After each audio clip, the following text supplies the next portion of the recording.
Now, let's look at the automotive news of the week. Renault has unveiled the new generation Duster in India.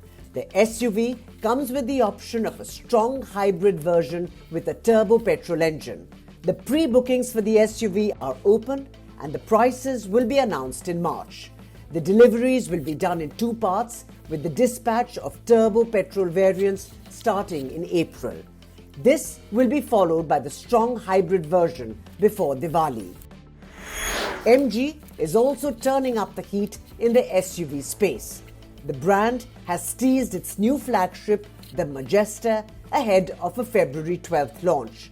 This full-size SUV will go up against heavyweights like the Toyota Fortuner and Skoda Kodiaq. With prices likely to be positioned above the Gloster, the Majestor is aiming straight for buyers looking for a premium, feature-rich seven-seater.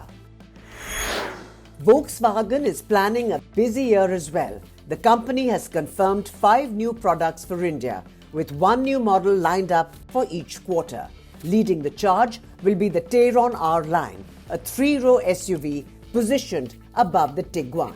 Alongside that, Volkswagen is preparing updates for the Taigun and Virtus, plus an all-electric hatchback and a new compact SUV. The latter could become the most affordable VW in the country.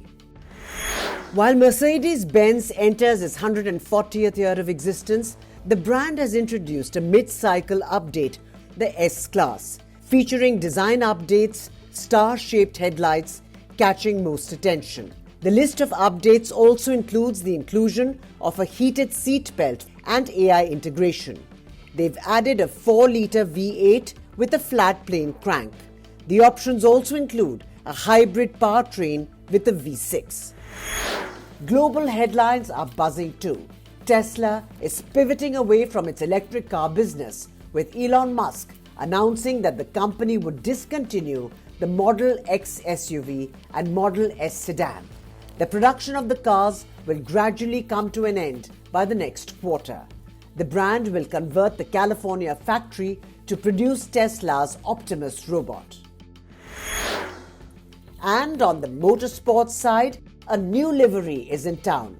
McLaren has unveiled a unique one-off livery for its Barcelona shakedown, where Lando Norris and Oscar Piastri will take it to the Catalunya circuit in Barcelona over a 5-day window.